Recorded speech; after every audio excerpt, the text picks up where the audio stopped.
Rise and shine, guys.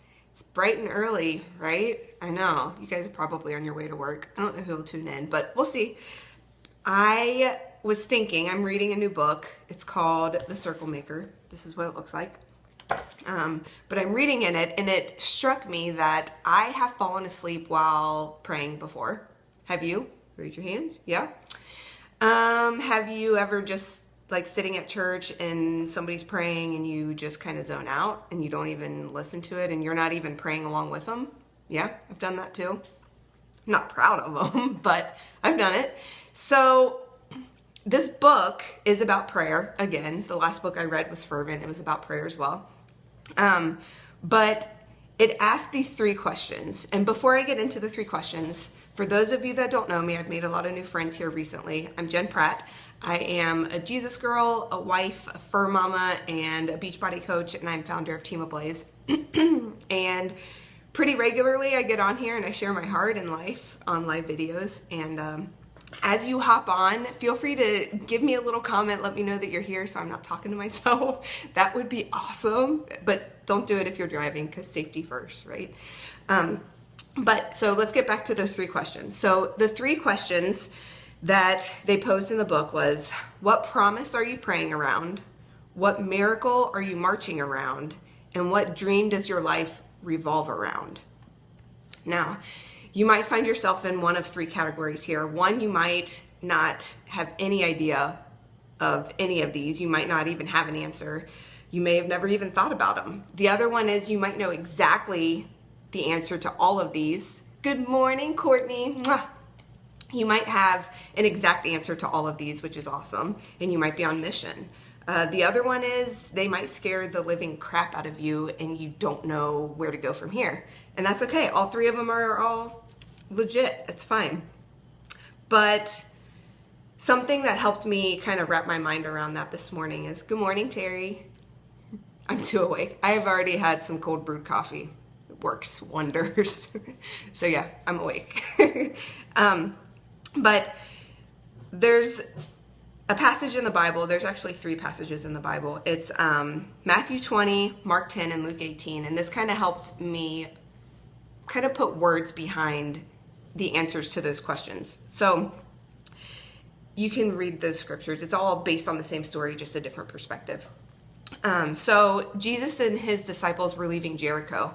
And as they were leaving, there were these two blind men that were sitting outside the city gates, I think. And they started shouting to Jesus, like, have mercy on us, have mercy on us. And I think in a couple of them, like in Mark and Luke, they were saying, have mercy on me, because it was only told with one guy. But have mercy on us. Well, okay, first they're blind.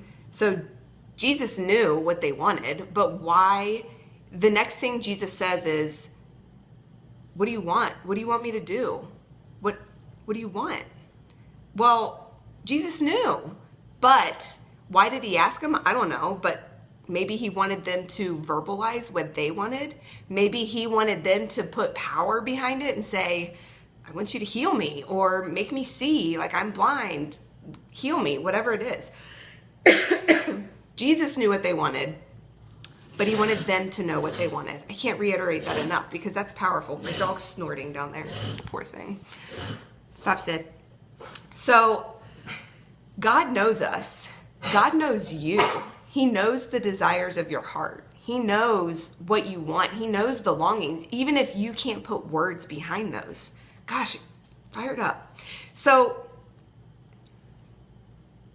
like, if you're ever wondering why maybe we're falling asleep and praying while we pray, or if you're ever wondering why we get a little zoned out, maybe we're not putting that power behind it. Maybe we're just not all in. Maybe we don't really know what we want.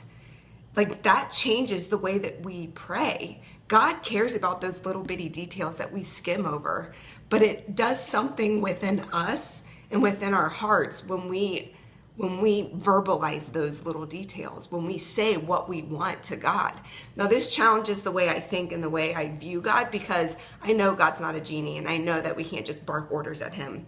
Like, I know, but I know also that he gives us the desires of our heart. I'm going to take a drink of water. Talk amongst yourselves. Like, he does that. He's a God that wants to love on us and lavish us with everything. So as you think about those three questions, I want to read this part of the book. It says, don't just read the Bible. Start circling the promises. Don't just make a wish. Write down a list of God-glorifying life goals. Don't just pray. Keep a prayer journal. Define your dream. Claim your promise. And spell your miracle. Dang, that's powerful. So, do you know what you want? I'll ask you again, do you know what you want? That's it. So I hope you guys have an awesome day. If you like these videos, give me a thumbs up, give me a heart, share it with somebody that you think may like it, may benefit from it. And as always, you're beautiful, you're worthy, and you can do anything you put your freaking mind to. Thank you for doing life with me. I love you guys.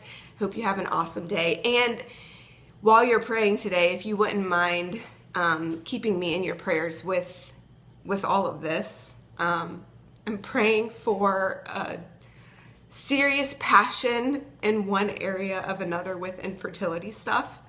We're not really at a crossroads, like we're at peace with where we are, but every now and then we'll have a day where we long for a kid, or where we're not at peace, and that kind of makes me think that we're not at peace like I thought we were. So, oh, thanks, Ashley.